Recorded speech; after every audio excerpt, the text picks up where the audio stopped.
All right, and we're live. This is Michael Molina from the Emerging Sciences Foundation, joined today by Michael Bradford from the Emerging Sciences Foundation Board of Directors and the Institute for Consciousness Research. Hey, Michael. Hi there. Today we're going to be talking about Kundalini for a modern age, and we'll try to sort out the true from the false. As noted in the event, this is going to be a live Q&A style event. So there is a chat window to the right side or below your screen if you're on a mobile device. If you want to type in your questions there as we go along. We may not take every question, but what we're going to try to do is either answer the question directly or try to address it in some way during the course of the conversation. This is going to be sort of a dialogue, Michael, between you and I, and we'll be jumping in with questions as we go along. But I first just wanted to talk about you, introduce you to everybody. I know not everybody who's watching is aware of who you are, your work, your background, history. So I guess maybe I see behind you there, you have a picture of Gopi Krishna. Yes. And I know that your journey kind of started many years ago when you jumped on an airplane with about 200 Canadians and flew over to India to work with Gopi Krishna. Can you talk a little bit about how you got involved in Kundalini and Kundalini research? Sure. I first came across Kundalini back in 1967, I think it was. It was in a book by Lobsang Rampa that a friend of mine gave me. I didn't think too much of it at the time, but about 8 or 9 years later, I became involved with a meditation group in Toronto. The founder of that group had met Gopi Krishna and had arranged for the membership of the organization to fly over to India in August 1977 to attend a series of discourses that Gopi Krishna was giving in Kashmir. So off we went, and while we were there, Gopi Krishna expressed the desire that if there was anybody in the group who wanted to come back to India and work for him as volunteers, he would really appreciate the help. He was basically working by himself. So interestingly, I thought, well, this would be a really, really fun thing to do. You know, I thought it would be a really sort of an interesting vacation. So I wanted to volunteer, but at that time I was working for a consulting company. I work in the IT business most of my working life. And I had just started the second year of a 2-year contract with the Ontario government. And I thought, well, I can't just bail on this company. They had hired me when I was underqualified, and this is my first contract. So I thought, well, I'd like to go to India, but I can't. So it just turned out that shortly after that, my project I was working on finished, and I went to my boss and I said, where am I going next? And she said, I'll get back to you. And she came back a couple of days later and said, there's been a budget cut in the ministry. All contract staff are to be let go as soon as their projects finish. Goodbye. I was free. It was just amazing the way this door opened. So in December of 77, off I went with 3 other Canadians, and I spent most of the next 7 years living in India, working with Gopi Krishna and doing mostly publication work, proofreading his manuscripts, his books, and also doing research work into mystics and geniuses. When I came back in December of 1984, I almost felt like a different person. Gopi Krishna had passed away in July of that year, and it just wasn't viable to stay there any longer. After I came back, I started working with an organization which eventually became ICR, which was devoted to promoting Gopi Krishna's theories and ideas. And since then, I've worked to keep his printed books either reprinted or new ones printed. We've done 23 ebooks and to date 7 audio books. So my publication work has been a major feature of this whole time. Now, in 2015, actually, first of all, I want to mention that in 1995, I started practicing Vedic astrology and learning Sanskrit. And that has been a major influence on my life, just immersing myself in the Vedic tradition of India, finding out, what it was like, what it means. And then in 2015, there was another major event in my life. I was looking at a graphic simulation on the internet. It was actually NASA's Astronomy Picture of the Day website. And the simulation was of DNA being replicated, and it showed these little micro, molecular machines splitting the DNA in these whirling loops and this stuff. And I looked at it and I was blown away. As one of my favorite fantasy writers put it, my gas was flabbered. I couldn't believe what I was seeing. I thought, this is Kundalini at work at the microscopic level. And it inspired me to start writing a book about this. It eventually was released in 2017. It was called Consciousness, the New Paradigm. So I started writing, and I when I looked at it, I thought, well, I have to learn some microbiology and genetics. So I threw myself into just my own study of that. And I was amazed at, first of all, how much science doesn't know about life. Science is very quick to point out how much they do know about life processes, how much they've learned, but they're quite reticent about talking about what they don't know. And I was just coming across example after example after example where things were happening that were obviously being controlled by something, being coordinated, and there was no explanation for how that happened. And as I was writing the book, another major event happened. I happened to watch a couple of programs on the educational television station on Ontario. It was by a British professor who was a quantum physicist, and it was on quantum biology. And he was talking about how quantum processes are absolutely essential for life. Life could not exist without quantum processes. And one of the main things about quantum processes, if you want to really get into a study of it that's fascinating, is the ability of consciousness to affect quantum processes. I suddenly realized that this was the answer. This was literally the link, the missing link between spirituality and science, because it showed how this Kundalini Shakti, this cosmic creative power, actually manipulates life processes at the molecular level. And it just answered all the questions that had come up in my mind when I was studying the microbiology. So I guess for me, it is, I'm still amazed at this discovery. And I'm hoping that when science eventually comes to the point where it recognizes consciousness as having an existence independent of physical matter, that this discovery will really help in terms of furthering the research. So that's where I'm at right now. And, I'll turn it right back over to Mike, and we can start looking at some of the questions. Well, I want to dig in for a second because there's a lot to unpack there. I guess the first question that I have for you is, what would convince a couple hundred Canadians to jump on an airplane and spend the amount of time that you did with Gopi Krishna? I guess, what was it about either the message or the work? What sort of drew you to it and made you stick with it for so long? What was so compelling about it? I can't really say, to be honest. It's rather puzzling because in my own life, I have never had a Kundalini experience of the overt kind. I've had a couple of psychic experiences, but I've never had anything like virtually all of the people I meet in this whole in this whole business.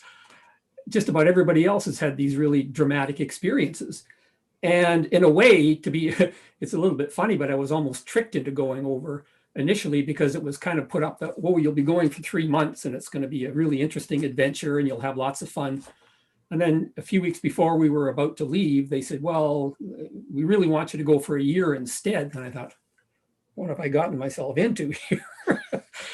But when I got over there and started doing the work, I loved it. It was just, for me, I just instantly knew that this is what my life was about, was to do this work. And it's never been a question. Ever since then, I have to do this work. It's a part of my being to really want to discover the answers to these questions. And never, from that first time that, when I went to India to work for Gopi Krishna, have I ever had any doubts about it. It's just been, to me, the purpose of my life. And that's me. It's not for everyone. I guess, can you summarize what the work was and what was the message that I guess you were trying to get out at that time? And what was Gopi Krishna's whole thing about? Like, what was he about? Well, I guess the simplest answer is his views on Kundalini have a very important bearing on human evolution. And this is really what he thought was the most important aspect of all of this work. Evolution, according to science, is a matter of random mutations combined with natural selection. There's no coordination, there's no purpose to it. What Gopi Krishna said was this intelligence that he could perceive with his modified mental faculties, it was guiding human evolution. It was actually lifting the species up, first of all, to the stage of the intellect. Then next, it will come the stage of being cosmic conscious, and even further than that. And so the main point is that this consciousness has a goal that the human race is moving towards. And he said that the major reason why there are so many problems in the world today, so much crime, so much, insurrections and violence, even terrorism, these are all a consequence of the fact that the human race does not know that it has a goal to work towards, and its behavior is frustrating this evolutionary impulse. It's like heaven has given us this gift of our intellect so that we can control and guide our own evolution. But it's kind of like putting a 2-year-old or a 6-year-old kid in a car, and they don't know what they're doing. They're just driving off the road and running into other people. And this is like the human race right now. We don't know that our behavior is warping this evolution. And he said it means the survival of the species for this knowledge to become known, because otherwise we're going to destroy ourselves either ecologically or through nuclear war or whatever, destruction of the environment. So to me, it just made perfect sense. This knowledge is the most important knowledge that can save the human race from eventual degradation and, maybe wiping ourselves out. So for those that don't know, Gopi Krishna was born in Kashmir in 1903 and had an awakening of Kundalini that ended up remolding his mind and his body over about a decade and a half, I want to say, and then ultimately established him in a state of higher consciousness. And what was interesting to me about his story is that rather than accepting disciples around him, like you would typically think of someone, like a spiritual teacher, with disciples seated around them, giving his teachings, Gopi Krishna's approach was quite different. He kind of was more of a spokesperson to research Kundalini, really calling out to the world, scientists, even individuals, to research and look into this phenomenon, because he was convinced that once science did, that they would find that this mechanism was really the thing behind our evolution. I guess before we jump into things, I want to just set some sort of ground rules for our discussion today. So we got a lot of questions in, and some of the things that we'll talk about today are Kundalini from a practical sense. What is it? What is it? What does the process involve? Why is it important? Where is it going? We're going to try to steer clear of any questions that have to do with philosophy, that have to do with anything too esoteric. We'll try to touch on it, but we'll kind of just stick to Kundalini as a phenomenon, and we'll see how it goes. So before we jump in, though, I did want to just make sure that everybody watching is more or less on the same page around the idea of Kundalini from our perspective and what it is. So can you just briefly talk about the model of Kundalini that we're familiar with, Michael, and why it's important? Okay, I guess last November, Joan Shivarpita Harrigan gave a wonderful presentation on Kundalini as understood by the oral tradition of Kundalini in India. And those of you who watched that presentation will immediately be struck after I start talking about Gopi Krishna's model on how different they are. And I would only like to say that they are looking at the phenomenon of Kundalini, first of all, as a model, which is a model is a general representation of something. It's not the reality. And secondly, we're looking at it from very different viewpoints.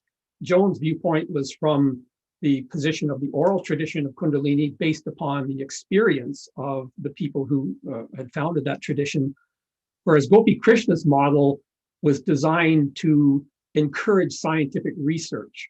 And so they're very different in the way they're presented, but they essentially, I would very, very strongly encourage anyone who is seriously interested in the subject to become very familiar with both models, because each of them has its strengths and its weaknesses.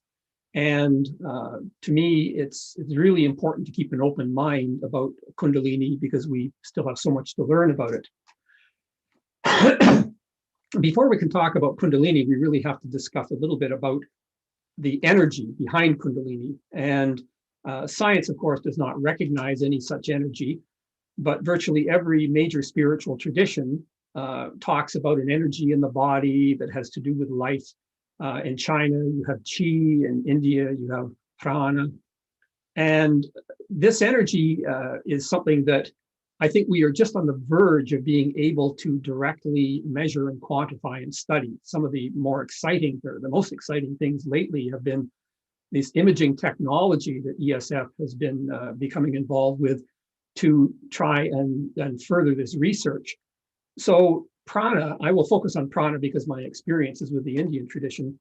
Prana is very subtle. It is very subtle, but it does have a physical component, although it's very hard to detect.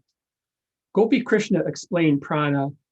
This is from his autobiography. He said, prana is responsible for the activity of thought and the transference of sensation and impulses in living beings. And the way he explained it is that it's required by our brains to function. Now, science only recognizes basically blood sugar as a fuel for the brain. Now, recently there have been some studies that indicate something called ketones can also do the same thing, but basically is blood sugar. So they don't recognize that there is a fuel that the brain can use.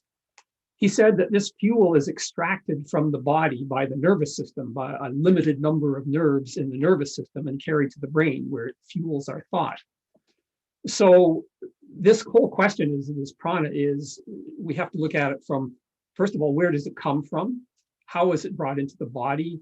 How is it stored, and how is it used? So according to the Indian spiritual tradition, prana comes from the air we breathe, maybe possibly a little bit from the food we eat, but primarily from the air that we breathe. Air consists mostly of nitrogen, which is inert, carbon dioxide, which the body considers as a waste product, and oxygen.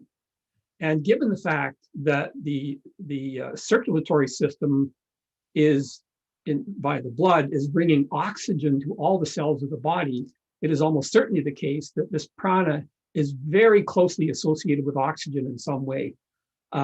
This is, to me, very fascinating, but it's, for science to discover in the future. Now, Gopi Krishna described the cells of the body as being batteries for this pranic energy that we absorb and is brought to them by the bloodstream and the oxygen. He said every cell is like an individual battery containing this pranic energy. Then he said what happens is that the nervous system, one of the functions of the nervous system, which is currently unknown to science, is that this energy, this pranic energy in the individual cells is picked up and it's carried to two places in the body where it is used for different purposes. The first place it's carried to, which is the lesser quantity, is to the brain, as I explained a few minutes ago. The second place where the bulk of it is carried to is the reproductive system. And this pranic energy, he said, is stored in the fluids of the reproductive system of both females and males. And he called it a pranic essence, like a concentrated essence. So this is where this energy is stored. He said there are two purposes that this energy can be used for. The first is for procreation through the vehicle of sex. And it seems to me fairly obvious that the intense pleasure of sexual stimulation and arousal and release has something directly to do with this pranic essence that's stored in the reproductive system. He said when it is used in this fashion, it becomes converted into a grosser form, a more physical form for that purpose. Now, the second purpose that it is used for is for spiritual transformation. Now here, Gopi Krishna's model diverges a great deal from sort of the traditional views of Kundalini and the common sort of ideas about Kundalini. And that is that his model treats as extremely important the role played by the brain in the Kundalini process. Most of the models of Kundalini, you hear about the center at the base of the spine becomes active and it sends the energy up into the brain, and then the brain, has these experiences. But if you look at the Indian tradition, the Indian spiritual tradition, on the cosmic scale, it is said that reality is unknowable. It is Brahman, it is unknowable, but our minds can only conceive of it in a dual sense. And that dual sense is an infinite consciousness, and which is static, and an infinite dynamic creative power. And this is, in the Indian tradition, this is Shiva and Shakti. And the human body is kind of like a microcosm of that cosmic thing. And he said this Shiva is the center in the head, and Shakti is the power center at the base of the spine. And he said that it may be the case that rather than the energy center starting to work and going to the brain, it is actually, to some degree, the opposite that happens. Now, if you look at the two primary levers for spiritual experience, they are meditation, which is obviously an exercise of the brain where you're trying to focus on hopefully a spiritual object with great intensity, and pranayam, which is the increasing the intake of prana into the physical body, which has the effect of stimulating the center at the base of the spine. Now, Gopi Krishna talked about what he called a paranormal chamber in the brain. And this is where this new faculty of perception he's talking about is centered.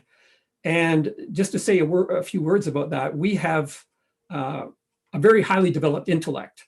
Now, this intellect started to form maybe 100 to 200,000 years ago.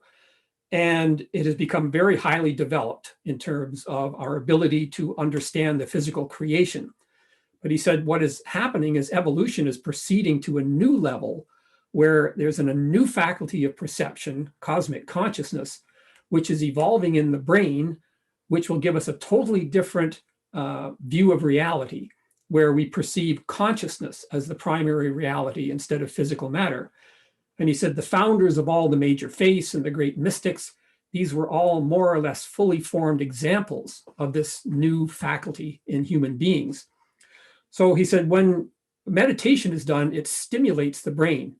Now, when the brain opens up, this brain center, this new center of the brain opens up and it can happen spontaneously in some people, but mostly through meditation. He said, when this opens up, it immediately needs a much more concentrated form of energy. Now, if you think of having, say, a 20-watt light bulb, and you take that out and you put in a 200-watt bulb, instantly you have 10 times the amount of light being emitted by the bulb. However, in order for that to happen, the 200-watt light bulb has to draw a much heavier current from the electrical system to do that. He said, this is what happens when meditation can open up this center in the brain, and immediately it must have a much higher quantity of this vital energy in order to function.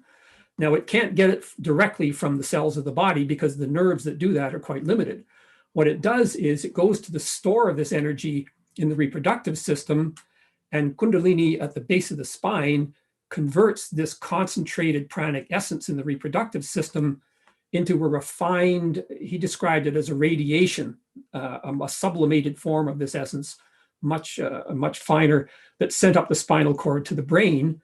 And it is this process which provides the opening of the center to have adequate power to function. And when you look at it in those terms, it helps to explain a number of things about a Kundalini process, like why some people who can have all sorts of things happening in their body with Kundalini, but there isn't a tremendous amount of mental change. Well, that would mean the center at the base of the spine is functioning, but the center in the brain isn't opened. The reverse is more difficult when the center opens up, but the body is not capable of providing either the quantity or quality of the energy the brain needs. And then you can get into major mental issues, obsessive compulsive disorder, neuroses, and things like that. And so I think a major part of the science to come is understanding the effect of our lifestyle on this energy, because in addition to the quantity of this energy, what is really essential is that it be of a very high quality as well. And there are a number of human behaviors which have a direct influence, a negative influence on this quality. Smoking, alcohol, recreational drugs, poor quality of diet, lack of exercise, high stress. Those are some of the primary ones. And when we don't take these factors into account and we live a lifestyle, which is putting toxins into the nervous system and the blood, which go into the prana, it can have a very negative effect on what happens when that energy is sent to the brain. So this is one of the main reasons why he wanted to have Kundalini research, is to understand this pranic essence, what is being sent to the brain, how to purify it in the best way. So but that's a whole other subject, which I won't get into at this time. So that is the basic Kundalini mechanism. And I would only say one more thing about it, which will illustrate one of the big misconceptions about Kundalini. And that is that people think of Kundalini as something new and different, that out of the blue, bang, I just have this Kundalini. It just started working in me. It didn't do it before. Well, that's not the case at all. Everyone who is alive on the planet today has had a major Kundalini experience. Every single person. That experience began at the moment they were a fertilized ovum in their mother's womb. And over the space of 9 months, this ovum grew and developed into a living, thinking, breathing human being of about 1 trillion cells of several hundred different types, all working in near perfect harmony. It's a creation that is self-maintaining, self-repairing, and self-replicating. It is absolutely staggering. And one of the things that really blew me away when I started studying genetics was that this idea that most everybody has, that somewhere in the DNA, there is this pattern for the human body, a pattern that says we have 2 arms, 2 legs, 1 head, and instructions for how to make that happen. Well, if such a pattern does exist, nobody has ever found it. Science literally does not know how the human body is built in the womb. They know about genetics, and genetics is primarily concerned with the creation of proteins and enzymes in cells. The gene sequence, they're assembly instructions for proteins and enzymes. But as far as they know, there is no pattern, there's no assembly instructions for the body as a whole. It is Kundalini Shakti that is building us cell by cell in this process. And then when we're born, it kind of goes into a more quiescent phase. And then either spontaneously or through spiritual practice later in life, it suddenly becomes active again. But instead of trying to build a new human being, what it's trying to do is to rebuild the nervous system, the internal organs, and the brain, so that this new faculty of perception can manifest. So that, I guess, as simply as I can put it, is what Kundalini is and how it's working and what it's trying to do. So we've interacted with a lot of people over the years, with various ideas about what they think Kundalini is. And what I've gathered from what you've just said, Michael, and some of the ideas that I've heard out there, is that a lot of people regard Kundalini as sort of this separate spirit energy in the body that kind of comes in and is responsible for these awakening type of experiences. But what you're saying is quite a bit different. What you're saying puts Kundalini really at the core of human existence, as one of the main engines behind our evolution, our development, our spirituality. To me, it's similar to what the metabolism is to a human being. We talk about metabolism in a general sense, but it quite literally is the physical cause behind every single process, every single event that occurs in the human body. And Kundalini seems like it has even a more overarching type of domain with regard to human consciousness and human life. So thank you for that. I wanted to start jumping into questions now, and we'll go in the order that they were received. So one person asks that some speak to a certain limit or allotment of energy that each human being has over their life. Can you speak to that? And they mentioned that we had two speakers at our previous symposium, Joan and Meredith, who kind of brought up this idea. What's your opinion on that? Yeah, it's to me, it's, I guess the first thing I would say is that the question, as I understand it, first of all, implies that we're talking about spiritual energy and not physical energy. And secondly, maybe I'm misunderstanding it, but it kind of implies that we have a set amount of energy that we're born with. And the human body, quite obviously, does not exist in isolation. We import energy through food, through the air, into our body. We store it, we process it, we eliminate the waste products. And so, I mean, if you think of a car, when you go to buy a car, would you expect that all of the gasoline you're ever going to need for the whole of the life of the car, you're buying with the car? No. The human body is continually processing and transferring energy. Now, there are a number of factors which, as I see it, can affect the way this energy is collected and processed. So, for instance, as far as the import of energy into the body is concerned, having a good lung capacity, good aerobic health, where you're practicing some kind of aerobic exercise, is very important. The second part of the process, where that energy is collected from the cells of the body and transmitted to the brain and the reproductive system by the nerves, there are two factors here that I can think of. One is that there is an innate capacity of our system that we're born with. And the reason I say that is because we know quite definitely that different people have a different strength of libido. Some people have a very strong libido. Other people have a more normal or even an understrength libido. And I think that the strength of the libido is an indication of the ability of their body to extract this essence or this energy from the cells and store it in the reproductive system. However, one thing that I've noticed, I've come across on numerous occasions, is that people who meditate intensely over a long period of time quite often will experience an increase in their libido, sometimes quite dramatic. And they can go on, I'm supposed to be doing a spiritual practice. How come I'm so, And in this case, it seems that what's happening is when we meditate, Kundalini Shakti is preparing the body for the awakening of the center in the brain by stimulating or by increasing the flow and the storage of this pranic essence in the reproductive system, which has the effect of increasing the libido. So this is something that in terms of increasing the amount of energy for a spiritual process, meditation can certainly be a factor. Then if we look at the stage of the process where this reproductive essence is, or this pranic essence in the reproductive system is converted and sent up the spine, then probably the quantity of that energy is limited by the first two steps. However, one thing I would point out is that it is quite often the case, I mean, I've heard it many times, that somebody who is seriously on a spiritual path should either conserve their sexual energy or curtail it altogether. Now, I would say that a balanced approach is needed here.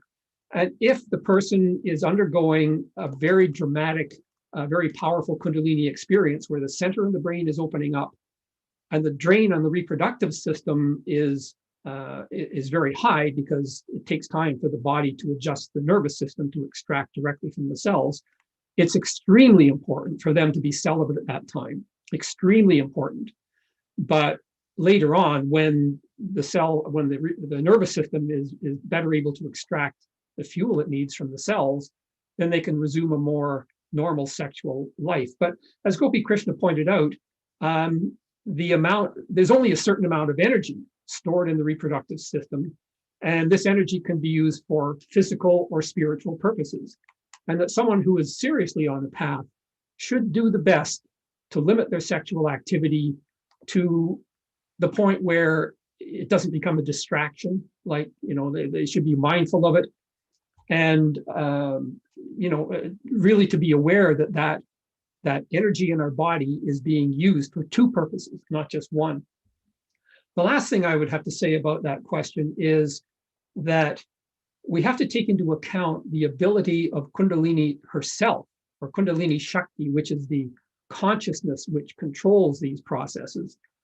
We have to understand that Kundalini Shakti has the ability to revitalize the body and to invigorate it. And Gopi Krishna talked about this in his autobiography. He said he would wake up in the middle of the night and there'd be a storm of activity in his body. His heart would be racing, and he could see that this energy rebuilding his organs of his body, of his nervous system.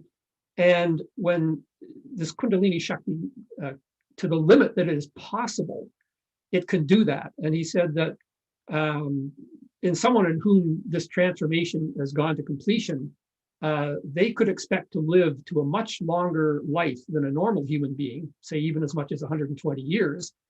And right up until the end, they will have completely functioning mental faculties. There will be no degradation of the mental faculties as they grow older. But we have to consider that Kundalini is limited by the physical body itself, in the sense that it can delay the aging process, but it can't deny it.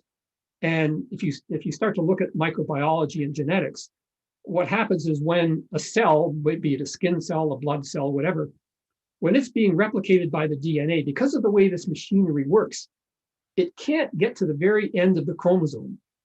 It has to stop short of the end of the chromosome. Then the next cell stops a little shorter. Then the next cell division, it stops shorter. So over a lifespan, we're losing the ends off of our chromosomes. And so at a certain point, Kundalini will not be able to prevent the degradation of the body. So in terms of the energy available, there's a lot of factors, but as I understand it, those are the major ones. So I hope that answers the question. Yeah, thanks for that, Michael. We had a number of people kind of talking about Kundalini effects, and one person even mentioned, they said it's Kundalini is really dangerous it's really dangerous to call the energy in. They said eventually, as we transcend even the energy of Kundalini and the entire, eventually we transcend the energy of Kundalini and the entire chakra system. It isn't part of our innate original human template, and humans are being fed off via this system of energy. They said that they would stay well clear. So I think that there's a couple points in there that are worth mentioning, but it's related to other comments that we've had about Kundalini symptoms. And many people throughout the years have contacted us and reported things like lights, sounds, disturbing sort of vibrations in the body, involuntary movements. And some of them are fairly benign, and some of them seem quite distracting to people. So I was thinking about this question, and you had already talked about Kundalini as sort of this foundational mechanism, this mechanism that's really behind our entire bodies, our minds. But I was thinking about it in the context of a circuit. So I'm one of my hobbies is a radio operator, and one thing I know about radios is that you have a unit, the radio unit, that is essentially an oscillator. It has the ability to generate a certain frequency in it that's tuned to a certain pitch, let's say. And when a circuit is operating incorrectly, if there's too much resistance, if there's a short circuit, if there's anything that happens wrong in it, you'll get lights, you'll get sounds, you'll get smoke, you'll get vibration that should not exist in the system if the system was functioning properly.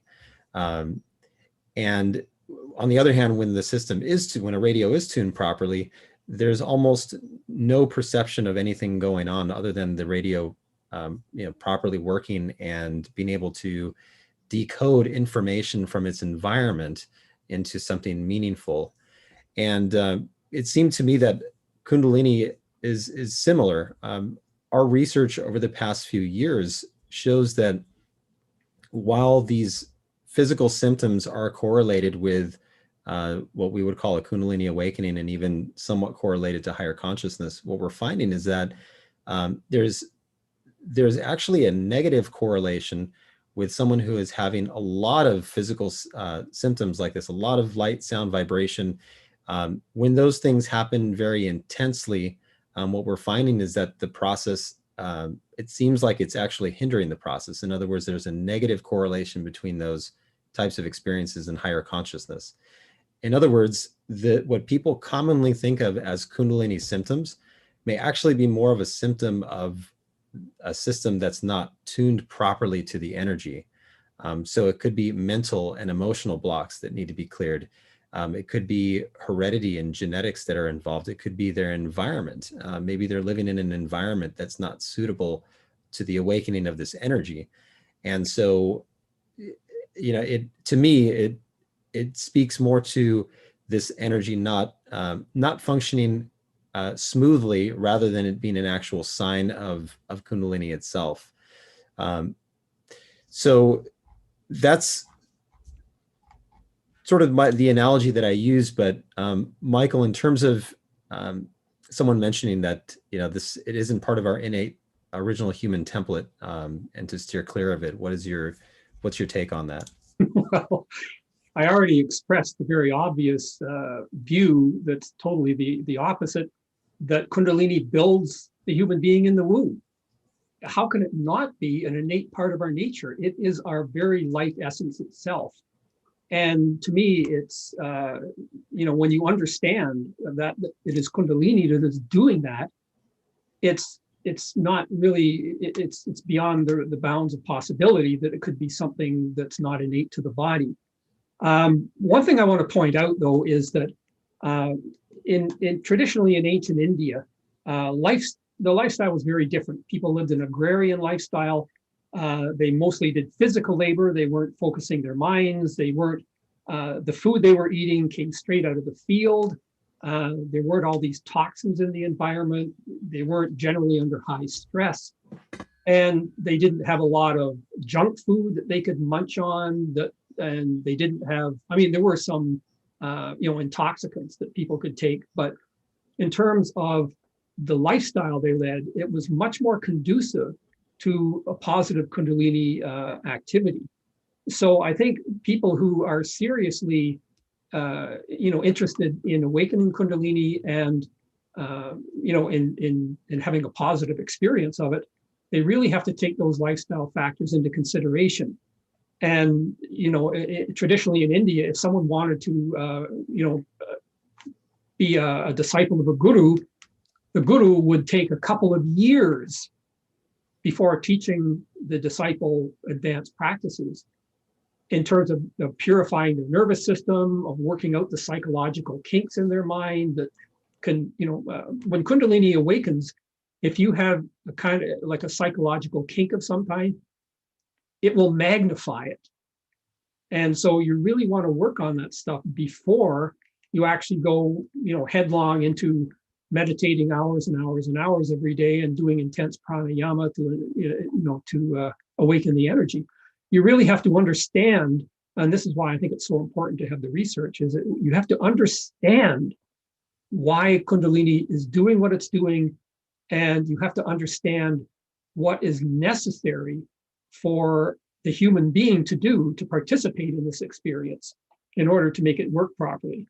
So that would be my answer to those cautions, that yes, Kundalini can awaken spontaneously in people, and this is something that really is beyond their control. I've met cases of people who, one fellow I know, he attended a TM seminar and he was totally, a different person for him. It took him like 7-8 years to get his life back.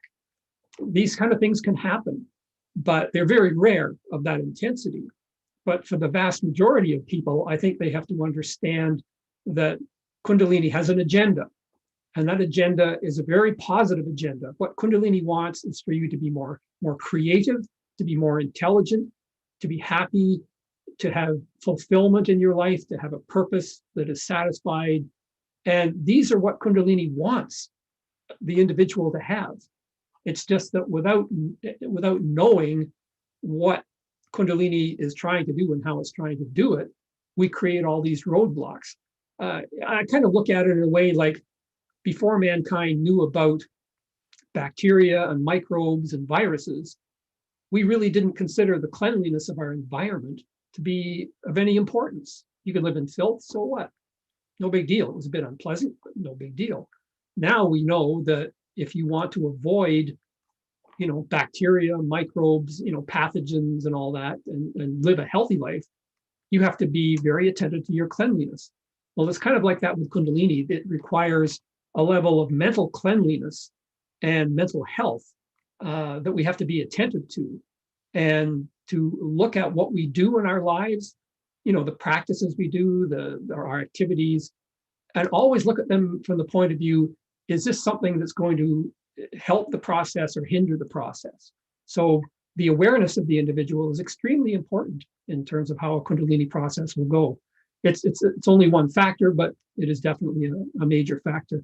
I would very strongly encourage people to listen to Joan Harrigan's presentation from last November, because she talked about that, in a very clear way as to how to correct the Kundalini process that's not working in a positive way. And if we think about Kundalini as a fundamental force or law of nature, law of mind, let's say, it's one of the main reasons why the research on it is so important, is because I feel that right now we have a general sense of what we need to do to allow this energy to work properly, but it's almost like this is a secret that's laid buried beneath the sands of history, and our goal is to uncover it and begin investigating this law. And what are the lifestyle factors? What are the practices? What type of society should we live in to allow this energy to function in the appropriate way? One person asked, I know that Gopi Krishna was a big advocate of research on Kundalini, but this person was curious if Gopi Krishna ever suggested that we should all strive to reach higher consciousness. Yeah, that's a very, very interesting question. I think we have to look at it in terms of evolution. We have the evolution of the species and the evolution of the individual. We also have to consider the fact that for various reasons, hereditary, environmental, or whatever, or maybe perhaps health reasons, it's really not appropriate for some people to undertake a major spiritual practice. It would be, in fact, detrimental for someone who would say someone has some type of disorder where the energy flow in the body is being impeded, where the nervous system can't collect the pranic essence.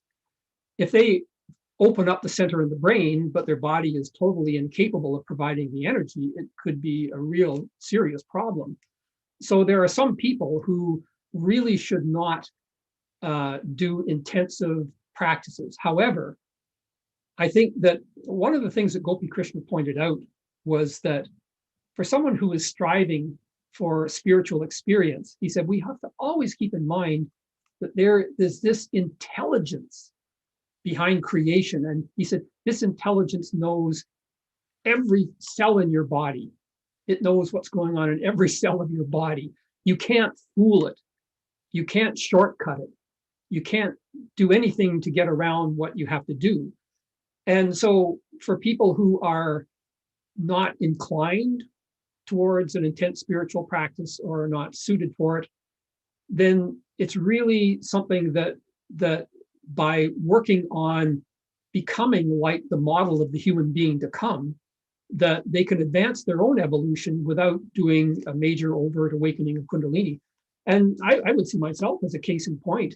As I said earlier, I believe I've never had any major Kundalini activity of an overt nature in my life. I have one or two psychic experiences, an out-of-body experience once. That's it. That's all I've ever had. And yet I know when I look back on my life, I can see that very slowly and gradually, Kundalini has been active in me imperceptibly, but it has changed me. I feel like I'm a different person than I was back when I was a teenager, back when I came back from India. It's like this transformation has been going on in a slow but gradual way. And so I think in terms of spiritual transformation, we look at it like we need to have this intense Kundalini process in order for it to happen. But that's really not the case. It has to be that we are conforming to the evolutionary laws. And the evolutionary laws are living a lifestyle that is furthering the evolution of the species in terms of, like we're not hurting the environment, we're helping other people, particularly helping other people, like devoting a portion of your time to doing charitable work, to constantly be aware of yourself. Did I handle that situation properly when I was angry? Should I have done this differently? To always be introspective and to look at your actions. And Gopi Krishna himself, he said every day before he went to sleep at night, he would go back over all the events of the day. I think, what did I do wrong? What could I have done better? Where did I not behave in the best way possible? What other choice did I have in the situation? And so in terms of reaching enlightenment, well, very few people actually achieve that.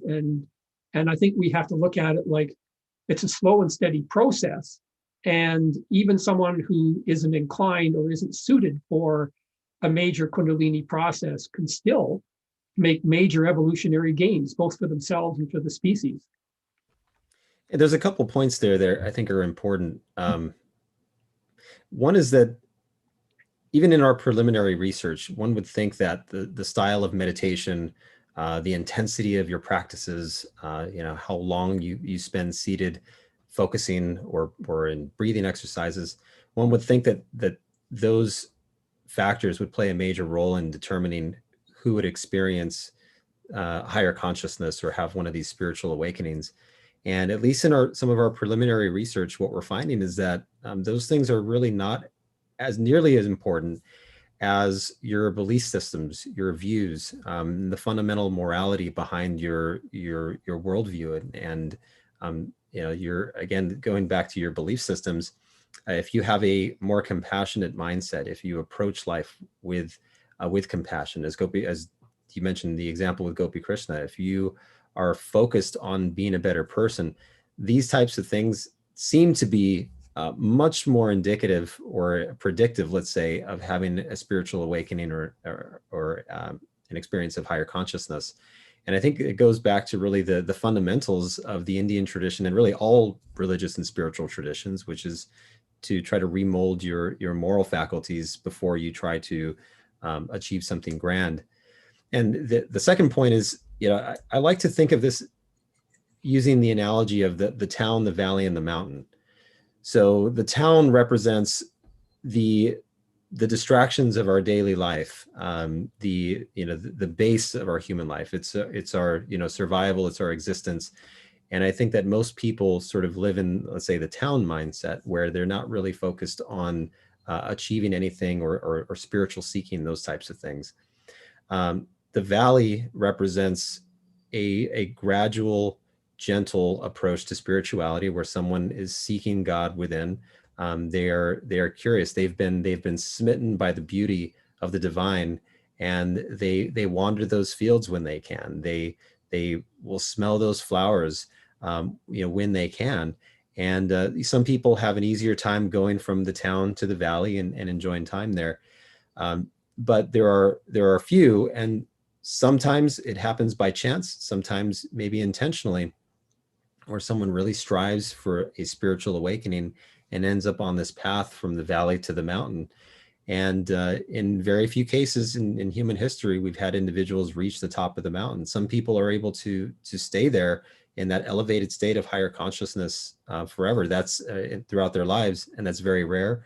Most of us, we may get to the top of the mountain, have a look around, and then come back down. Even if it's for a few minutes or a few hours, that experience stays with us forever, and we come back to the valley and the town telling others about this experience and how wonderful it is.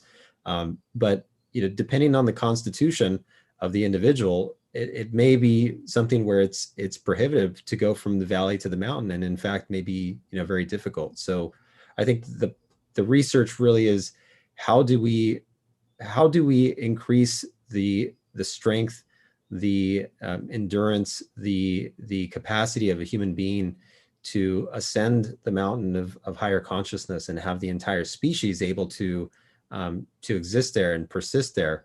But but again, to your point, there may be environmental, hereditary, or other factors that may be prohibitive. So it may not be advisable for everybody to awaken. And in fact, you see, we see a lot of cases where someone has awoken the energy accidentally and now end up in a situation where they're suffering from it. So, and I just want to reinforce the point you made about preparatory practices, purification, making sure that from a moral and behavioral self-control standpoint that someone has been purified even before taking on any serious practices. Absolutely what I would recommend as well. I have one more thing, Mike, that I wanted to point out that I Yeah. should have mentioned before, was that another very important aspect of a spiritual practice, particularly for people who are not suited for it, is a reverence for the divine. And this is something that cannot be overstated, that, as I said earlier, this intelligence knows you inside out far better than you know yourself. And in order, the way Gopi Krishna put it, he said, if you want to have an audience with the prime minister or the president of your country, you can't just walk in and say, hi, here I am. You have to show that you're worthy of that audience. You have to really demonstrate to that intelligence. And one of the ways of doing that is by having a reverence for that intelligence. As an example, in my own life, when I started studying Vedic astrology, I found that it was a very different system of learning than we have in the West. And in the West, we had this idea that we learn a lot about a subject and then we become a master of that subject. We get our master's degree or even a Reiki master, we're masters. In the Vedic tradition, it's the exact opposite. You would study diligently and practice for years. And then if the vidya, the intelligence behind that field of knowledge, found you a worthy vehicle, that knowledge would flow through you. So it requires this acknowledgement on the part of the individual that there is this power beyond us, that we can't fool it, we can't deceive it, we have to acknowledge it, we have to have a respect for it. And that is a very different attitude and approach than most people in the West are accustomed to. So I just wanted to make that point, that it's how important that was. Someone asked, and you were talking about this intelligence sort of gracing us. One person sort of asked, almost with a fill in the blank, what truth is. And I just wanted to respond to that briefly. I know I said we wouldn't get into philosophical discussions, but I would say if you have to ask the question, you're probably already off the path, or you're not quite there yet, because it seems to me that all spiritual traditions, no matter where they're from, are designed to provide the individual the tools to find that truth within.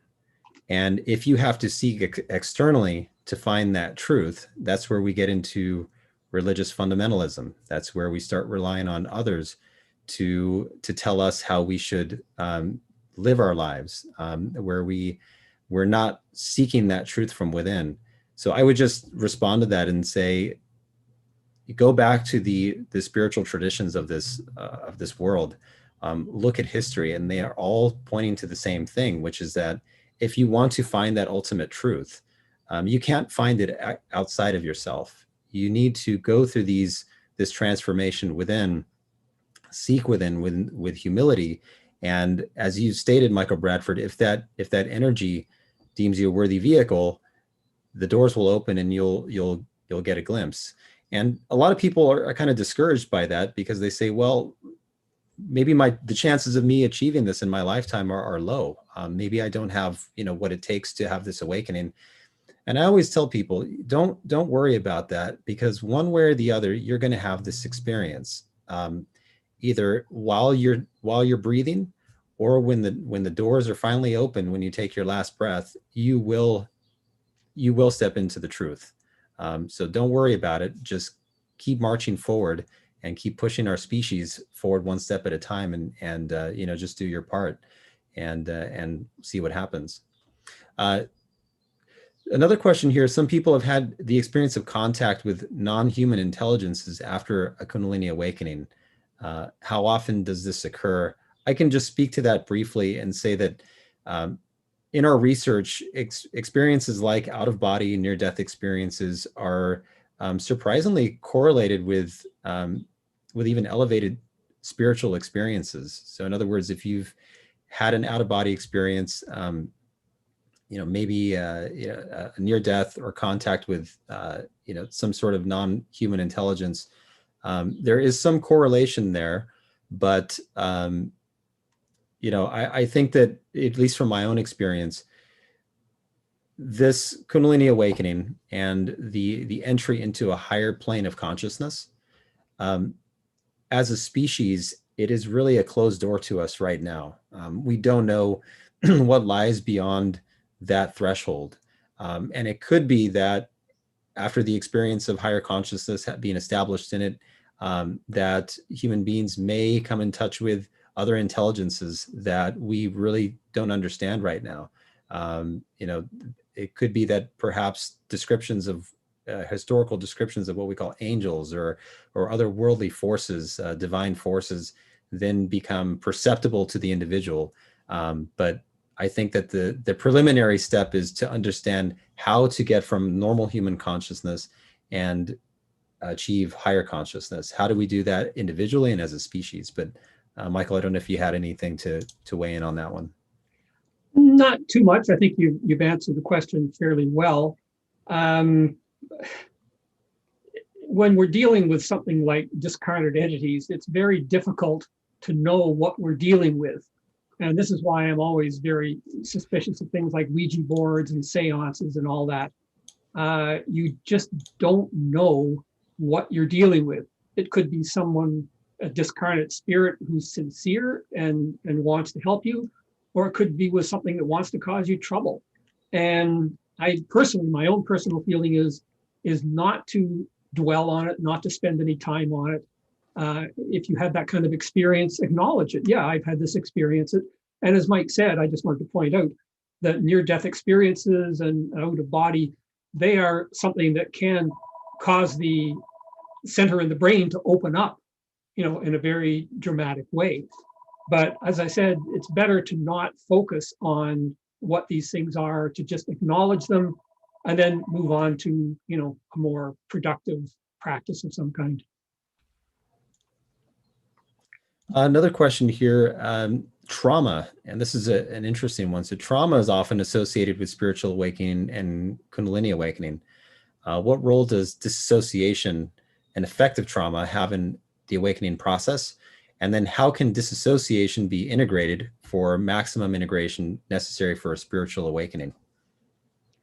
Yeah, certainly trauma is very much potential for Kundalini awakening. I've met a number of people who had major grief experiences, even like where a very close partner or parent or child died, and it triggered a major Kundalini process. That is certainly something that can and does happen. And I think, again, I would like to refer people back to Joan Harrigan and her Kundalini Vidya, and some of the recommendations she has for doing the spiritual house cleaning, I think as she calls it, in order to deal with these kind of things and to integrate them into our our spiritual practice. It's not easy, having these kinds of traumas. They can have lasting effects that go on for many years, but it's something that we have to be aware of them. We have to deal with them and work with them, and do our best to have faith that what we're being sort of directed towards is positive, even though it may be difficult during the journey. I think, Michael, you and I have talked about this in the past around trauma. And there's this, the famous story of the guru who takes their disciple into the middle of the river, the disciple who's, been begging for this experience of awakening of higher consciousness. And the guru says, you'll find it in the middle of this river here, come this way. And they grab them by the head and dunk them under the water and hold them there until they're near death. And at that moment, it's interesting, the purpose of this energy being to animate and essentially fuel our brain, awakens to a higher activity on the count of the brain is essentially dying and needs now a fuel source sufficient to keep it alive. And so they bring the disciple out of the water, and lo and behold, they've had this experience, but it nearly brought them to the doors of death. And so I think a lot of trauma, a lot of experiences of trauma, at least from what I've seen from our research, can sometimes result in these awakenings. It's sort of a I want to say a risky path to awakening, because if you're going through a trauma, there is going to be some level of disassociation. There's going to be some sort of emotional, perhaps an emotional wound. And what that's going to do is you may have this awakened energy, but now it's going to be tainted by the trauma or the wound itself. And so I think it just further reinforces the importance of purification, moral cleansing, all of these types of practices that have been, prescribed by the ancient religions in terms of just purifying our vessel, probably become even more important. And I think the other piece of this question was around dissociation. So essentially, and even in the brain, and people who study trauma know this, is that when someone undergoes a trauma, what the brain tries to do is it tries to essentially segregate that experience in the brain, so that it's not something that impinges on your normal day-to-day consciousness or day-to-day life. And so, for example, people with PTSD, when you look at the imaging of their brain, you'll have sort of, let's say, a disconnection between certain parts of the brain. And therapy and other things are designed to reintegrate that experience, and not necessarily have it go away. The goal is not for you to forget the experience. The goal is to have you relate to the experience in a different way than you did during and immediately after the experience, where it was so traumatic that you walled it off. Is to reestablish your relationship to it and reestablish those neural connections to allow you to integrate. And I would say that goes not just for trauma, but for really any sort of psychological barrier or boundary. Integration, becoming whole again, really is one of the prerequisites for a powerful spiritual awakening, and is something that I think we should all strive for. One sort of related question, Michael, here, and we'll try to make sense of this together, is how is energy healing or wounding? So I guess is the energy have a bad or a good component to it? Sort of what is I guess the fundamental nature of prana is maybe what they're asking. Well, it depends on how it's used. I'll give you an example from my own life. I was attending a Tai Chi workshop quite a few years ago, and the fellow who was doing the workshop was extremely powerful in his personal energy. And he used me as a demonstration. He said, "Come up here and stand and put your arm up like that." And I did. Then he had this very small woman. He said, "Try and pull his arm down." And she just hung on my arm. I just basically held her up. She couldn't move me. He said, "Okay, just stand there for a minute." He stood there and he looked at me for about 60 seconds.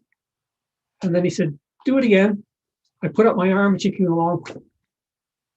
All the strength was gone. He literally pulled the energy. And I said, "How did you do that?" And he said, "It was like a corkscrew." He said, I pulled the energy out of you. So certainly people who are highly skilled can do damage to people if they really want to. I mean, I've heard other stories in my Tai Chi practice of similar things, even more amazing. But I think that where I see there's more of a danger is that there are some people who are not aware of their own energies and are not in control of their own energies. And they can impact other people who are very psychically sensitive in a very negative way. I know a number of cases like this. And so it's something that, the person who is sensitive needs to be able to prepare themselves.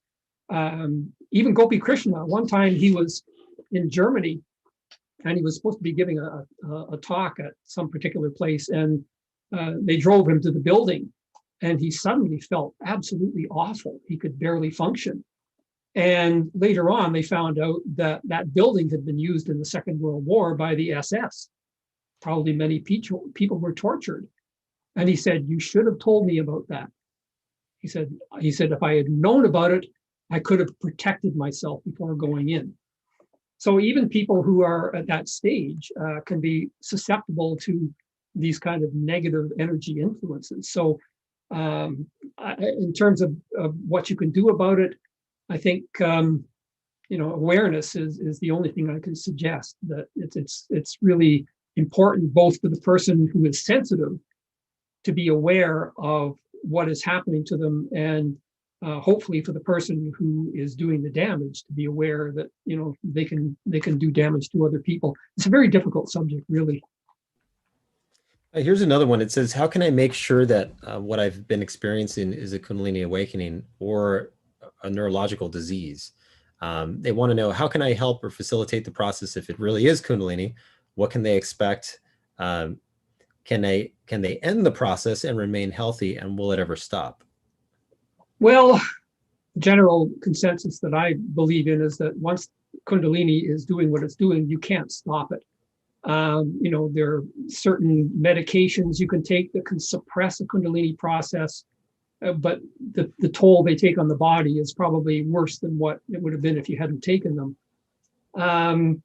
In terms of recognizing it, first of all, you really want to see if medical science can identify some sort of pathology that can explain what's happening to you. Like, is it something that's a disorder of some kind that is recognized by medical science? If not, then I think I really don't know if any a definite way that you can determine one or the other. I think people who are having mental difficulties with Kundalini, this is one thing I've seen, people who have had, say, neuroses and even psychoses. After they recovered, they said it was somewhat different than what they thought, that a person who is having a real psychosis will not care that it's happening to them. Whereas a person who is going through a Kundalini process will recognize that what is happening to them is something that shouldn't be happening. I shouldn't be having this, this happening to me if I was healthy. So, it's every individual case is different. And I guess the only answer I would have is that we really need to do more research to find this out. Like I was saying earlier, we don't have the tools to measure prana directly, to see how, what the condition of it is and all that. Hopefully in the not too distant future, we will have some of those tools to be able to take a person and scan them in some way and say, yes, your prana is toxic. You need to eliminate, to do a cleanse or something, or to change your diet or whatever, in a way that will clear these toxins from your body and your prana. But at the moment, it's something that, it's very difficult to help people who are having these kind of things happen. I think it speaks to the link between Kundalini and mental illness in genius, right? We always talk about Kundalini as this single underlying mechanism that's behind both genius and then some forms of insanity. And again, if your vision of Kundalini is this isolated mechanism that has a very limited purpose, that's one thing. But I think the model that we're coming from, Michael, has it as a much more overarching mechanism. And so you could even say that it's as far as anything in the brain going wrong, Kundalini in some shape or form is going to play a role. Now, that doesn't mean that if you're going through a schizophrenic episode that you're necessarily having a Kundalini awakening, or that it's what we would classify as a Kundalini awakening from that sense. And I would just say, if there's any question as to whether it's you're having a mental episode, let's say you went through a bunch of stress and now you're starting to break down, I would say absolutely seeing a medical professional as a first step, especially if it's very serious. But the only thing that I would say is keep in mind that the existing model of medicine, whether it's a medical doctor or whether it's a therapist, does not take any of what we're talking about into account. They're absolutely entirely in the dark about the entire process. So their understanding, their read back to you is going to come from that perspective. And I think it's important for the average person to educate themselves on what Kundalini is, why it's important. And I would point back to a lot of Gopi Krishna's work, because he does a great job at explaining that relationship and understanding that. And then, while you're going through that educational process, then going and seeing this provider and then taking their feedback and looking at it through that light. The only other hazard I would say is, if you are going through something very serious, it's easy to say, well, it's just a Kundalini awakening. I don't have to, take seriously what the medical professional says. I wouldn't go that route either. Just be pragmatic and really just know yourself is, I think, the key takeaway there.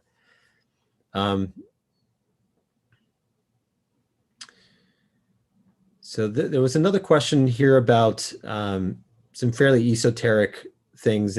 Someone was talking about reptilian agendas, Ashtar command, etc., that they've heard and read about these things. And they mentioned that they're in the midst of a Kundalini awakening and have not encountered such experiences. Are there any truth in these stories? I would just say, just on the surface, that there is a lot of misinformation, misconceptions about Kundalini that exists out there, both from religious communities who demonize Kundalini and also from people who are going through their own spiritual experiences who may not be fully grounded and are coming back with reports of a lot of these things. I think it just speaks to the fact that we need more research on this phenomenon. What I have found in looking at other people's spiritual experiences and looking at my own is that at sort of the lower levels of spiritual experience, there is a huge variety of experiences that people have.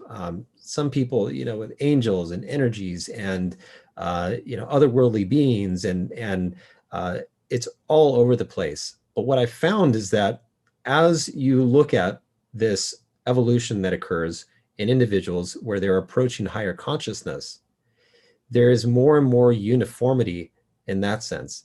If I took two people that had spiritual experiences and asked them to compare it, there might be some basic similarities to them, but there might be huge differences.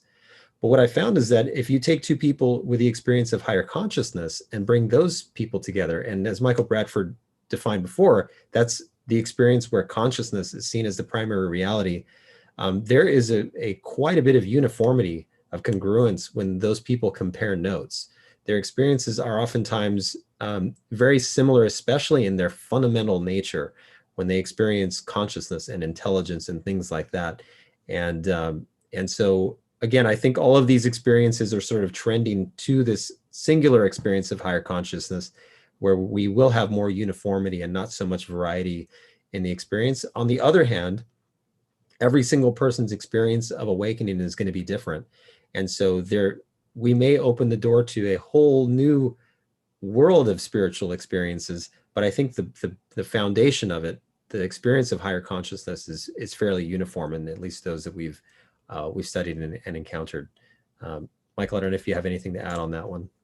Not too much. I guess one thing that comes to mind is that people who have a really true mystical experience will say things like, I learned a lifetime of ordinary experience in a few moments. They'll say, I feel like I'm a totally different person after having the experience.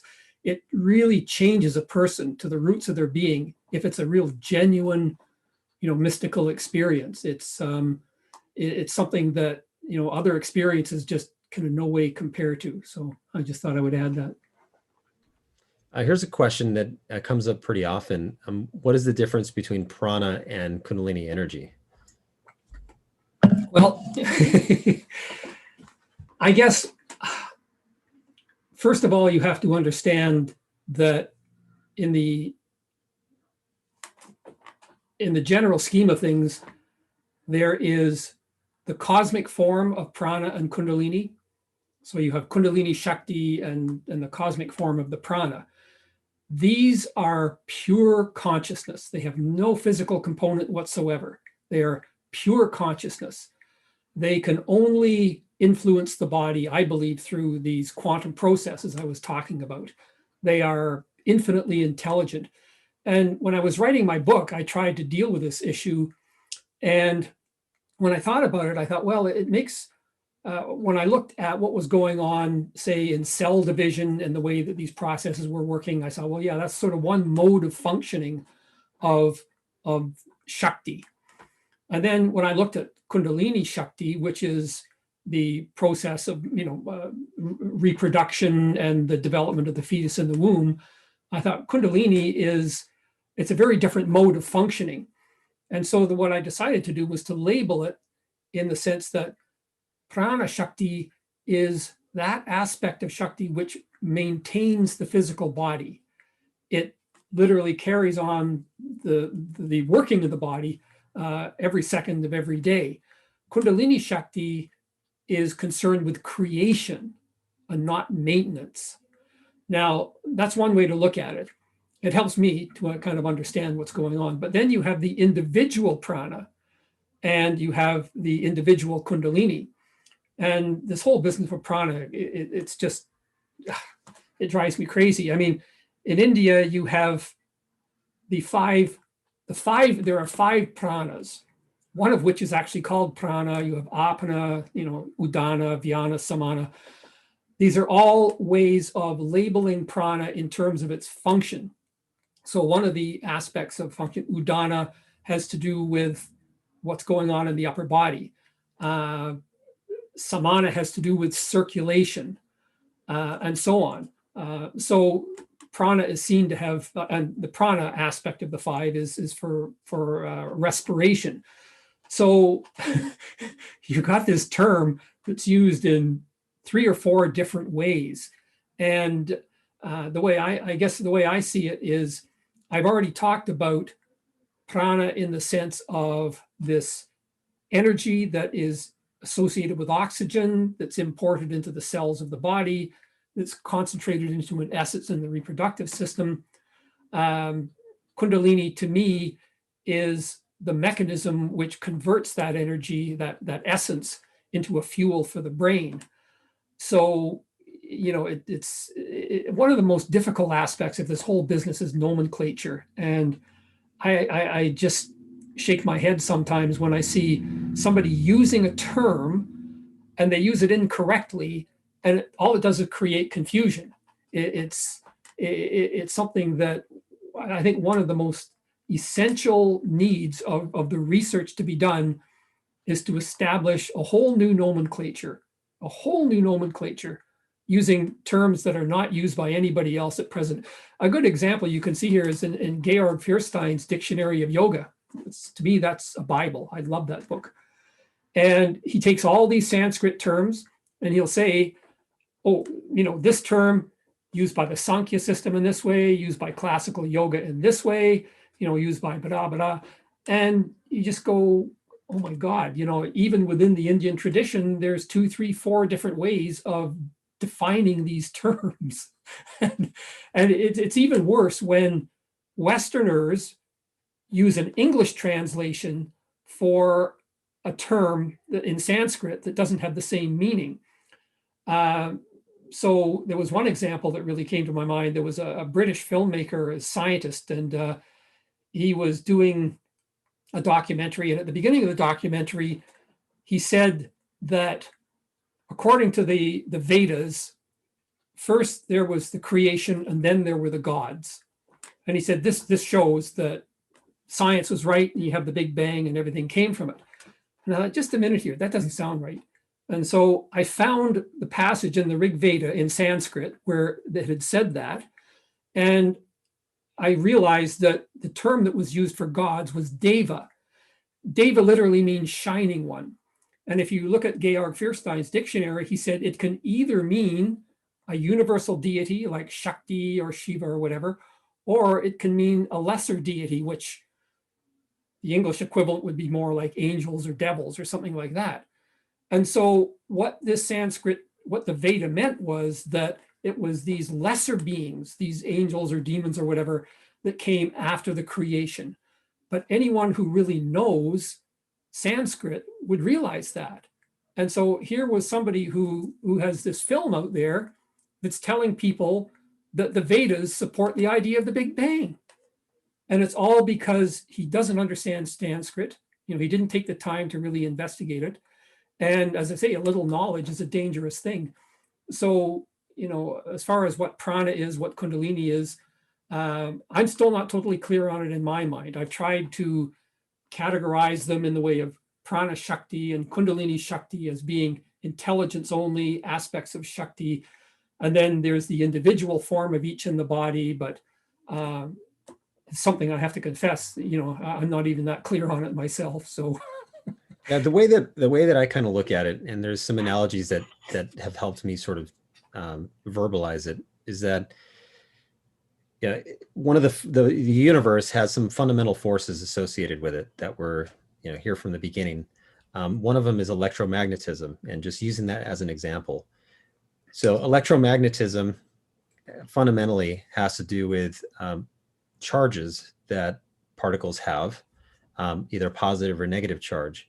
If you ask a physicist or any scientist what a charge is, fundamentally, what is it? There's quite literally no answer or definition behind what that charge is. What it is, when we talk about charge, is a description of a phenomena that we've observed that helps us quantify, and there's Maxwell's equations and other things that help us define what electromagnetism is and how it behaves.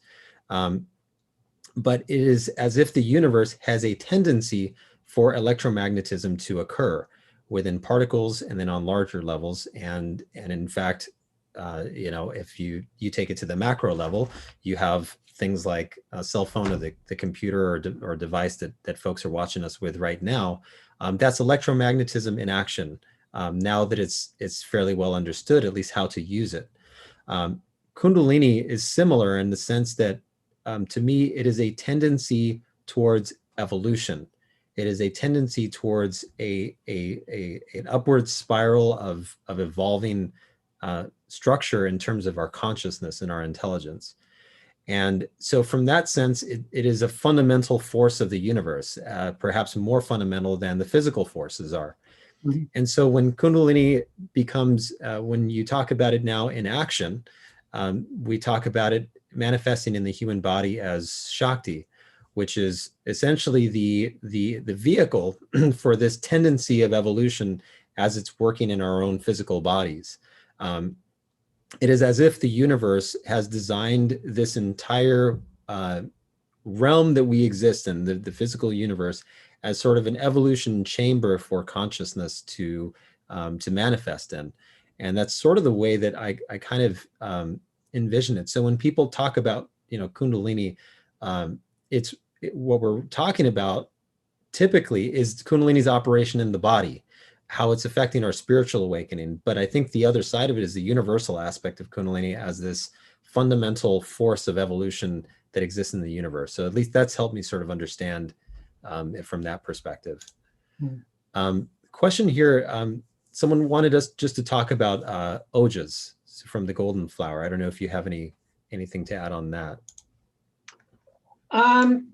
Ojas, I think of the definition of the Sanskrit term has to do with vitality. When I talked earlier about the essence at the base of the spine, this pranic essence being converted and sent to the brain, I kind of simplified it. According to Gopi Krishna, and I have quotes in the New Paradigm about this, he said that it seemed that there were two things that were sent up the spine. The first was a very subtle radiation, and the other was a grosser sort of essence, which had the effect of vivifying and rejuvenating the body. And that essence, the radiation is strictly intended, what I can tell, for the brain in terms of fueling thought. But the essence, he described this essence as something that not only rejuvenated the brain, but also it was used by Kundalini in his case to rejuvenate the internal organs. And so I would, because of this association of the Sanskrit term ojas with vitality, I would link it up with what Gopi Krishna said about what this secondary, this less subtle thing that goes up the spine to the brain is. So that would be my answer in terms of the model that I presented. Someone here mentioned that it's we're getting down to, I know we're an hour and a half in, so we'll get to the final questions here, and then we'll call it a day. But someone was asking how to tell if Kundalini is active and when it's not. There's no congruency or agreement, it seems like, and I definitely agree with the last part there. Yeah, every individual case is different, and I know that there are certain sort of indications for Kundalini activity. I believe it was Barbara Harris Whitfield who came up with a list of 18 or 19 different symptoms or signs or whatever that you were having a Kundalini experience, and that, you know, if you had a certain number of them, then in all likelihood that was what was going on. So, you know, it's, as I said, each individual case is different, but really, it's, again, it's a subject for future research. And, you know, I think when we get to the point where we can detect and measure prana, we'll be able to see what's going on in the body. Is the prana going to the brain? How much of it is going to the brain? Is there, you know, in the reproductive organs, you know, in the Kundalini, is it doing this conversion and sending the energy up the spine? So again, that's something that a question that's very difficult to answer, but hopefully future research will be able to shed more light on it. I think one of the things that ICR really has done over the years, which I think is an important, maybe a partial response to this, is that when Kundalini is functioning in a healthy way, what you end up with is essentially either a saint or a genius or a mystic of some kind. In other words, this person is now set aside. Their purpose for existence is more one of service, or to bring something new into the world that no one has ever seen, some new knowledge, something new to add, you know, one more sort of brick in the foundation of human civilization. And so, you know, there's individuals out there who have a Kundalini awakening, and they might have all sorts of symptoms and say, well, this is, you know, I'm now Kundalini awakened. But I would counter that, and I would say really a healthy awakening, a fully developed awakening, results in an individual who is serving the world, who is adding something to it. It doesn't mean that you're out there, you know, writing a dozen books or anything like that. But I think generally that you'll find that they're in service of something greater. And so let's see, last couple of questions here. Why do few see snakes in their third eye, even in wakeful states? And then I think that's maybe a Kundalini symptom. I'll just respond quickly to that, which is that there's countless manifestations of the energy, visualizations, things that people see during the awakening. Usually what in terms of our research, what's more correlated with a higher consciousness are experiences that are more ineffable. So a sense of gnosis, of knowing some inherent truth about the universe, becoming aware of the timeless nature of the divine. Those seem to be more correlated with experiences of higher consciousness than visions of a particular symbol or type, although they do oftentimes occur in that sense. So, and then Michael, here's one for you, which is there any specific method or practice of yoga to awaken Kundalini? And I know that opens up a whole Pandora's box, but I think it's a good closing question. Yeah, I mean, we do this yoga show in Toronto, and usually in late March, early April, and people will come up to our booth and they'll say, "Oh, I'm doing Kundalini yoga," and I'll say to them, "Well, that's sort of like saying I drink wet water. Well, yeah, all yoga, every form of yoga, whether it be jnana yoga, kriya yoga, bhakti yoga, hatha yoga, raja yoga, kundalini yoga, they are all trying to do the same thing, which is to accelerate the evolutionary process in the body. It's just that some people are more, say, mentally oriented. They have very sharp, penetrating intellect. So jnana yoga will be the best vehicle for them. Other people who are devotional, they don't have a very strong intellect, but they have a tremendous devotion for the divine. Bhakti yoga, devotion, is the way that will be the most effective for them. So all forms of yoga were, I should say, innately oriented towards awakening Kundalini. I have to qualify that by saying that yoga has been taken by many yoga teachers and instructors in the West, and they want to make it their own. They want to brand it as their own, and they totally lost track of that purpose that yoga was designed for. I thought the purpose of yoga was to find an excuse to squeeze into yoga pants and spandex. Yeah, well, yoga is the vehicle. Yoga is the means for accelerating evolution. That's the simple, but you have to find out what works for you.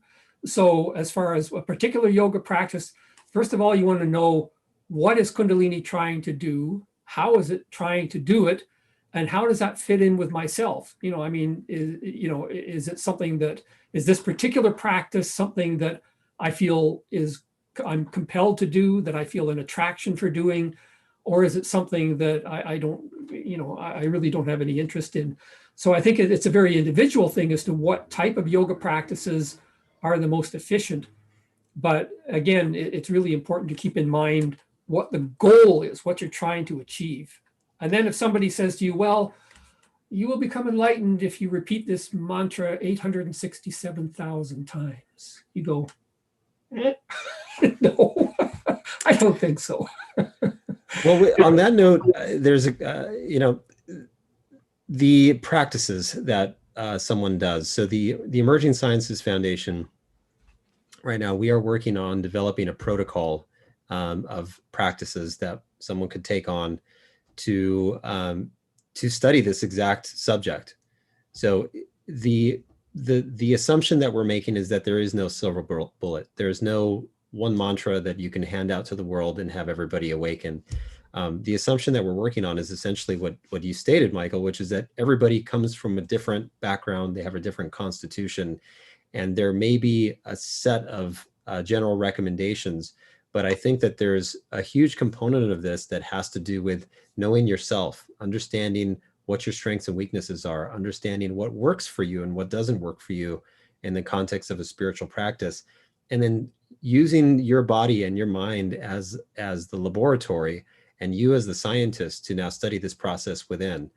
And so what we're working on is developing that protocol and then beginning to measure it so that we can start making more and more concrete type of recommendations and provide insights back to practitioners. So I would just encourage anybody who's interested to join our meditation sessions, get involved somehow in the research effort that we're doing so that we can continue investigating this phenomenon further. Michael Bradford, we are 1 hour and 40 minutes in. I appreciate every second that you've spent with me this morning. As always, it's a joy and a pleasure speaking to you. And I would just say for anybody watching, if you can just leave your comments, during the session now or afterward, we'd love to hear what you think. If you want to hear more of these sessions, if you liked what you heard, please like the video. If you haven't subscribed, please subscribe, and let us know if you want to hear similar types of interviews. If this Q&A was helpful, any feedback would be very much appreciated. So please leave that in the chat or down below in the comments. Michael Bradford, thank you so much for the time, and looking forward to our future endeavors together. Yeah, thank you so much for the opportunity. It's been wonderful. I really appreciate it. Thanks, everybody. Bye-bye.